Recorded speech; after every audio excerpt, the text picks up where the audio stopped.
Selamat datang di IBM Partner Solution Summit 2020. Saya Diska Dewi akan memandu Anda dalam breakout session IBM Partner Solution Summit 2020 track 3, Manufacturing, Distribution, and Logistics.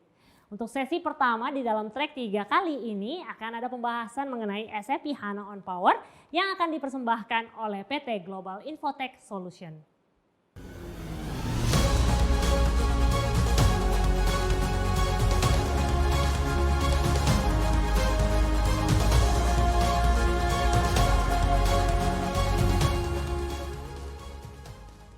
Selamat pagi, perkenalkan saya Muhammad Yudi dari Global Infotech Solution. Saya akan memperkenalkan di sini tentang kenapa mengimplementasikan SAP HANA on Power. Beberapa konten yang akan kita highlight pada sesi kali ini adalah apa itu Power, kemudian apa itu SAP HANA, implementation skenario-nya, kemudian bagaimana melakukan sizing dan melakukan deployment-nya, dan apa saja benefit-nya. Oke, apa itu Power?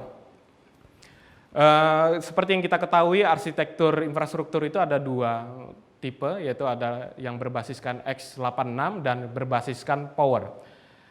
Dapat kita lihat di sini kalau yang berbasiskan x86 ini ada desktop, komputer yang berbasiskan Windows, dan ada juga menggunakan operating system Linux. Kemudian Power ini hanya eksklusif di IBM Power. Kemudian kita bisa lihat di sini adalah roadmap dari prosesor Power dari Power 5 hingga Power 9 dari era tahun 2004 hingga tahun 2020. Kemudian di sini ada Power Family untuk scale out skenario yang maksimal kapasitinya itu adalah di angka 4 tera.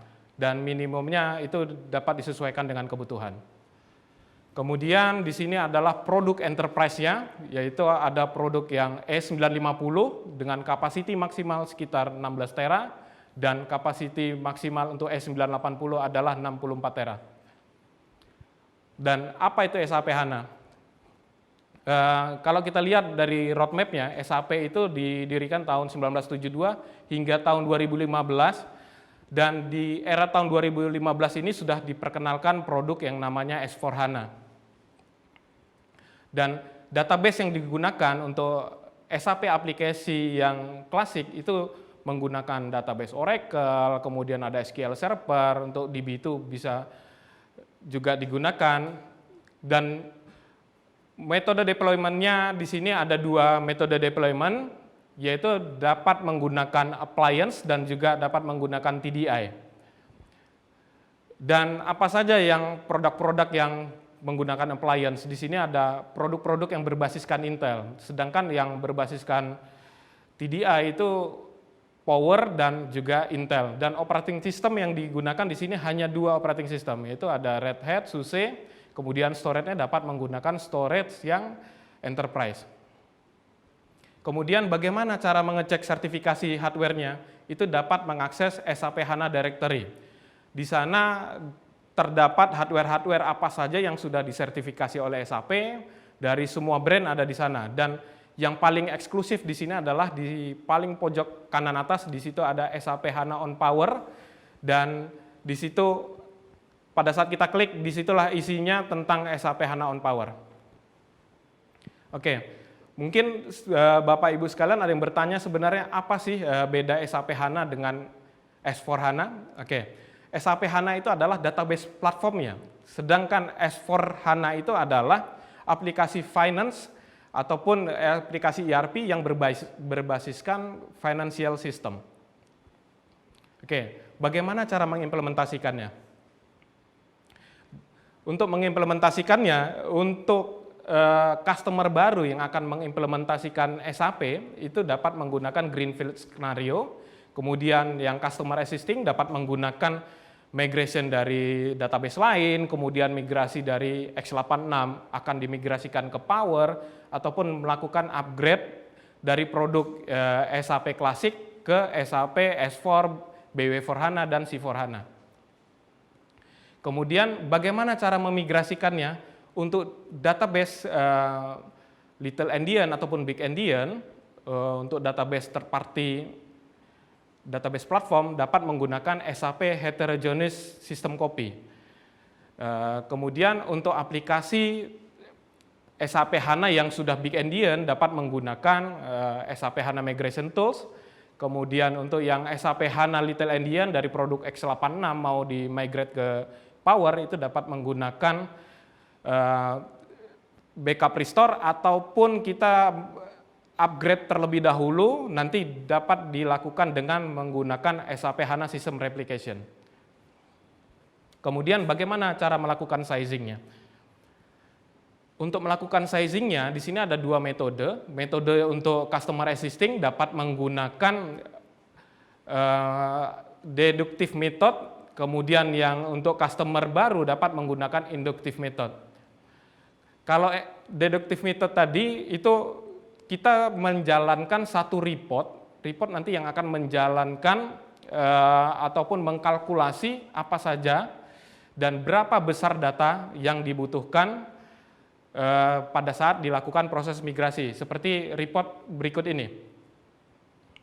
Nah, hasil reportnya seperti ini. Jadi size database-nya itu kelihatan. Itu dari study case ini itu kelihatan final sizing-nya itu di angka 1,5 tera. Kemudian untuk metode lain, untuk customer yang baru, kita bisa menggunakan SAP Quick Sizer. SAP Quick Sizer ini untuk customer baru sangat produktif dan sangat ya kalau kita bisa bilang ya, hasilnya lumayan akurat karena apa? Di sini kita bisa lihat ada beberapa tipe, ada untuk yang HANA version, ada yang Classic version, tetapi untuk melakukan sizing ini sebaiknya menggunakan SAP ID dan menggunakan jasa dari SAP Consultant. Bagaimana cara proses inputnya? Proses inputnya kurang lebih bentuknya seperti ini. Jadi user dari setiap modul SAP tadi kita coba pilah-pilah, ada berapa modul SAP yang akan diimplementasikan di sini. Kemudian dari beberapa modul tersebut kira-kira kita prediksi load-nya akan seperti apa? Apakah nanti dari low user activity-nya, kemudian high activity user, itu akan mempengaruhi hasil sizing akhirnya. Dan study case berikut ini kurang lebih menghasilkan sizing database sebesar 2,2 tera. Dan di sini kita bisa lihat, di situ ada memory sizing-nya, kemudian ada ABAP subs number-nya, dan di sana juga ada requirement untuk hard disk ataupun storage-nya. Kemudian ada alternatif lain yang diberikan IBM, bagaimana cara melakukan sizing yang dengan cara yang lebih mudah. Misalnya kita sudah dapat total sizing-nya di angka 2,2 tera. Nah, di sini ada rule yang diberikan oleh IBM.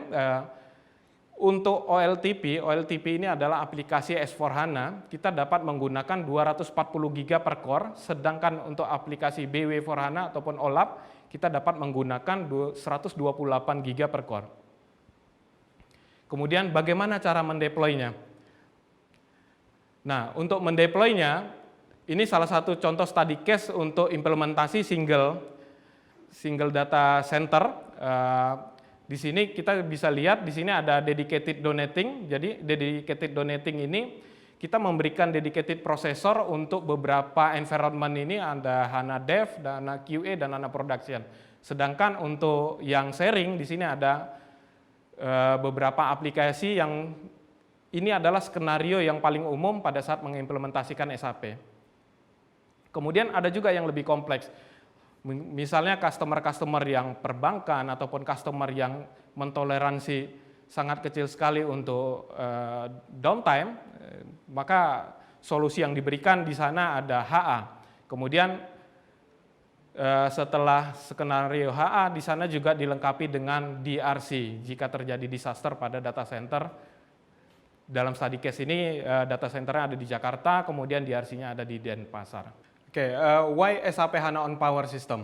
Kalau kita lihat dari sisi performansi, Power ini memiliki performance 2 kali lebih baik dari sisi performance per core-nya, kemudian 2,6 kali lebih baik dari Intel untuk memori per soketnya dari sisi kapasitas, dan 1,8 kali memori bandwidth per soketnya.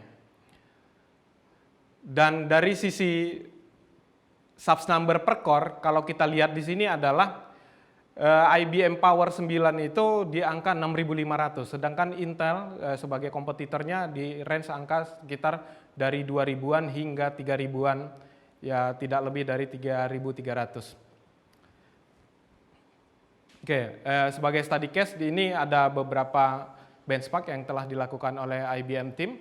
Di sini ada server Fujitsu, kemudian ada server Lenovo. Fujitsu menggunakan Cascade Lake prosesor dan mengimplementasikan 8 soket per server. Di sini per core-nya ada 2.712 subs per core, sedangkan yang Skylake itu 2.658 subs per core. Dan IBM Power angkanya lebih dari 6.800. Jadi kita dapat simpulkan di sini 2 kali lebih baik dari prosesor Intel per core-nya. Oke. Dari sisi bandwidth memori, di sini ada sekitar 1,8 kali lebih baik daripada memori yang ada di Intel.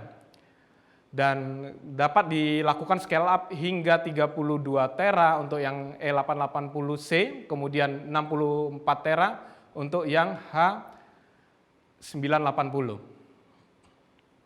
Kemudian dari sisi flexibility, dengan mengimplementasikan virtualisasi dengan IBM Power, di sini kita dapat mengoptimalkan prosesor yang ada pada infrastrukturnya kita. Di sini kita dapat mengimplementasikan dengan skenario dedicated ataupun kita dapat mengimplementasikan dengan skenario dedicated donating. Dedicated donating itu maksudnya adalah ada beberapa core yang kita alokasikan secara dedicated dan ada beberapa core yang kita alokasikan share ke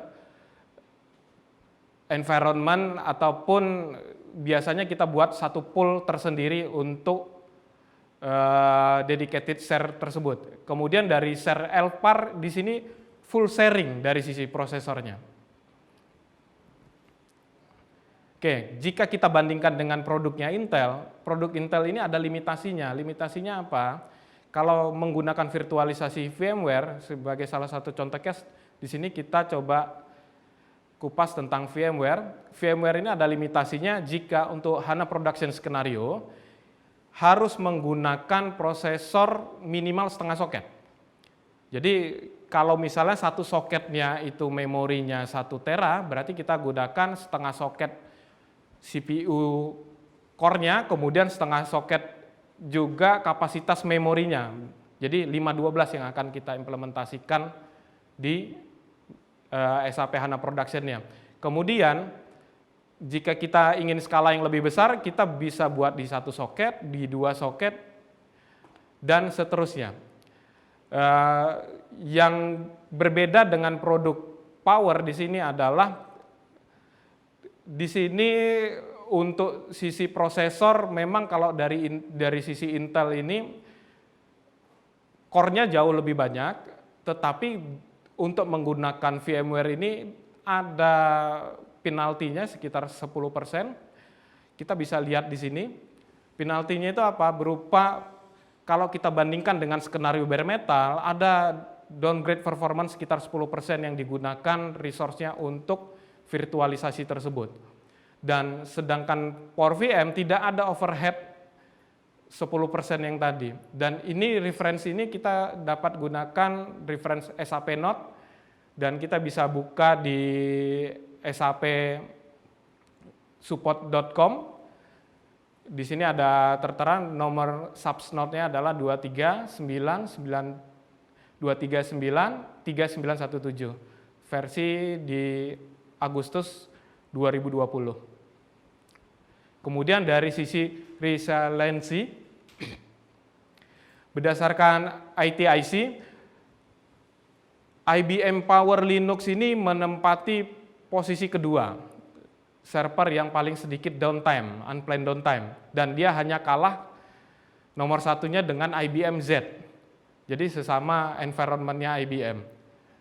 Jadi cukup powerful ya, dengan SLA yang sangat tinggi. Kemudian dari sisi National Vulnerability Database, yang study case yang dilakukan oleh Amerika, kita bisa search di websitenya, kemudian masukkan di situ keyword VMware. Ada beberapa vulnerability yang terjadi hingga kalau di sini per Februari 2020. Dan kalau kita lihat per saat ini itu lebih dari 1.100 case yang terjadi. Sementara kalau kita search IBM Power VM itu 0 case yang terjadi di sana. Oke. Kemudian kemudahan proses migrasi di sini cukup signifikan karena sudah tidak ada lagi Big Endian, Little Endian conversion di sini karena sudah SAP HANA On Power ini sudah running di Little Endian sehingga tinggal lakukan backup restore ataupun melakukan replikasi, tetapi dengan catatan yang tadi sudah dijelaskan di slide sebelumnya bahwasanya ada limitasinya. Jika versi 1 ke 2 berarti harus dilakukan backup dan restore, ataupun kalau sudah sama-sama versi 2 dapat dilakukan proses replikasi. Oke. Kenapa SAP HANA On Power?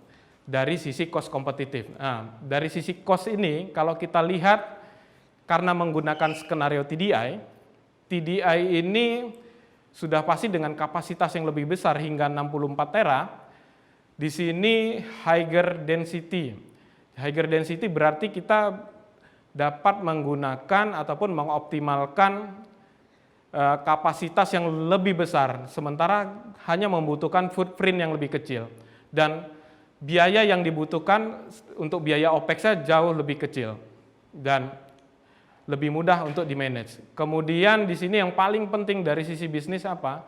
Di sini superior untuk SLA-nya dengan nilai yang sangat kecil, dengan SLA sekitar 99,999%. Oke, dapat disimpulkan untuk mengimplementasikan SAP HANA On Power dari sisi performansi itu memiliki performance yang jauh lebih baik daripada pesaingnya yaitu Intel Base sekitar 2 kalinya, dan dari sisi flexibility karena dia menggunakan teknologi virtualisasi di sini jauh lebih mudah untuk memaintainnya, dan kita dapat mengurangi resiko jika terjadi kegagalan pada perangkat. Kita dapat memindahkan environment kita secara virtualisasi. Kemudian dari sisi resiliency-nya di sini dapat mensupport critical machine yang untuk SAP aplikasi sangat penting sekali karena beberapa perusahaan yang mengimplementasikan SAP mereka membutuhkan atau hanya memberikan toleransi yang sangat kecil untuk terjadinya downtime. Kemudian dari sisi competitive cost jika dibandingkan x86 TCA-nya itu sangat kompetitif dan TCO-nya jauh lebih baik dibandingkan x86. Oke, cukup sekian dari saya. Terima kasih. Jika ada pertanyaan, boleh dilanjutkan pada sesi pertanyaan. Terima kasih. Saat ini hanya ini yang dapat saya sampaikan. Wassalam.